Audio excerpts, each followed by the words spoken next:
और वो युद्ध इतना भयानक हुआ था कि सिर्फ और सिर्फ 6 घंटे में बाबर ने इब्राहिम लोदी को युद्ध हरा दिया और इब्राहिम लोदी इस युद्ध में मारा गया। कैसे दोस्तों, एक और व्लॉग में स्वागत है आप सभी का मेरे YouTube channel Mohammad Asif vlog में। और भाई मैं हूं हरियाणा में ही आज और आ गया हूं आपको लेकर इब्राहिम लोदी के टॉम पर। जब तक हम उस तरफ चले तो आपसे रिक्वेस्ट है कि यार चैनल को सब्सक्राइब करके बेल आइकन को प्रेस कर दे। चलिए उस मकबरे की तरफ चलते हैं और देखते हैं लोदी वंश के आखिरी शासक यानी कि इब्राहिम लोदी का मकबरा। देखिए पहले ये एक गार्डन के बीच में बना हुआ है।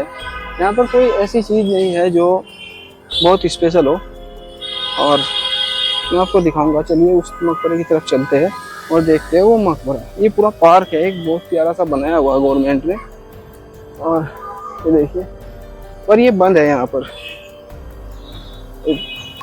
तो जी ये है वो इब्राहिम लोदी का मकबरा।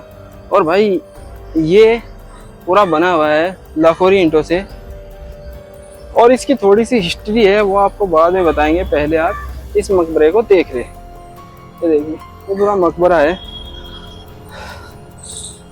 और भाई ये एक ऊंचे चबूतरे पर बना हुआ और ये इब्राहिम लोदी की कब्र है। ये देखिए बहुत सिंपल कब्र है। और ये इब्राहिम लोदी जो थे ये दिल्ली सल्तनत यानी कि लोदी डायनेस्टी के तीसरे और आखिरी सुल्तान थे और ये उनकी कब्र है। दरअसल 1526 में जो युद्ध हुआ था इब्राहिम लोदी और बाबर के बीच में, और बाबर यहाँ पहली बार भारत में आया था और उसने पहला युद्ध किया था और वो युद्ध हुआ था लोदी इब्राहिम लोदी से।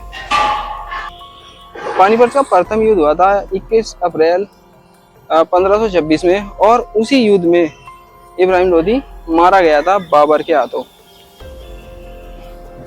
इब्राहिम लोदी की सेना बहुत बड़ी थी लेकिन इनके पास आधुनिक हथियारों की कमी थी। और बाबर जब विदेश से आया था यानी कि अफगान से आया था, काबुल से आया था यहाँ पर लड़ने के लिए, तो अपने साथ उन्नत तरीके के हथियार लाया था। मैं वो भी जगह आपको दिखाऊंगा किस तरीके से उसे दर्शाया गया है।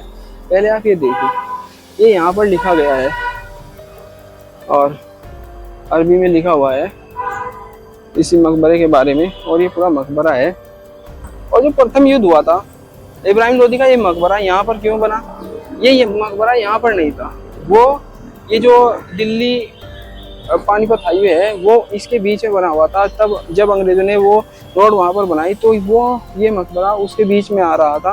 तो अंग्रेजों ने ये कब्र वहाँ से निकाल कर यहाँ स्थापित कर दी थी और उस जगह पे रोड बना दिया था, इसलिए ये कब्र यहाँ पर है। नहीं तो जो असल कब्र थी वो पहले उस रोड के बीच में हुआ करती। और ये जो आप पूरा देख रहे हैं ना, ये पूरा मकबरा, ये पूरी जगह अंग्रेजों ने अपने हिसाब से बनाई थी 18वीं शताब्दी में जब उन्होंने वो रोड बनाई। ये देखिए ये इतिहास को हमारे दर्शाता है कि उस वक्त हमारे यहाँ क्या हुआ था। ये प्रथम युद्ध था पानीपत का और उस युद्ध में इब्राहिम लोदी मारा गया और दिल्ली सल्तनत खत्म हो गई और दिल्ली की राजगद्दी पर मुगलों का एम्पायर शुरू हुआ और वो 1857 तक मुसलसल चलता रहा। यानी कि उसने 300 साढ़े 300 साल भारत पर शासन किया। इसकी सीढ़ियाँ जो बड़ी बड़ी बनी हुई है, ये देखिए ये 1.5 फीट है कम से कम इनकी चौड़ाई। और भाई ये पूरा पार्क के बीच में बना हुआ है, काफी खूबसूरत बना रखा है और गवर्नमेंट ने भी इसका अच्छा संरक्षण किया है बाद में भी। ये देखिए ये पूरा मकबरा है, एक स्क्वायर शेप की स्ट्रक्चर पर बना हुआ है। और भाई और वो युद्ध इतना भयानक हुआ था कि सिर्फ और सिर्फ 6 घंटे में बाबर ने इब्राहिम लोदी को युद्ध हरा दिया और इब्राहिम लोदी इस युद्ध में मारा गया। चलिए मैं आपको वो जगह दिखाऊं जहां पर बाबर को उन उन्नत हथियारों के साथ दर्शाया गया था। ये देखिए ये है वो जगह जो कि उस प्रथम युद्ध यानी कि पानीपत के प्रथम युद्ध को दर्शाता है। ये बाबर के सैनिक है और ये तोप लेकर वो भारत में पहली बार आया था और उसने ये जंग इन्हीं तोप और अपने उन्नत हथियारों और बंदूकों से वो तोप जीत ली थी, यानी कि 6 घंटे में जीत ली थी। और उसने जब वो युद्ध हुआ तो उसने वहाँ उस मैदान में बहुत सारी जगह खाइयाँ खुदवा दी थी और फिर ऊपर से उनके ऊपर तोप से हमला कर दिया था। ये देखिए तोप है और ये 3 लोग हैं, एक वो गोला हाथ में लिए हुए हैं।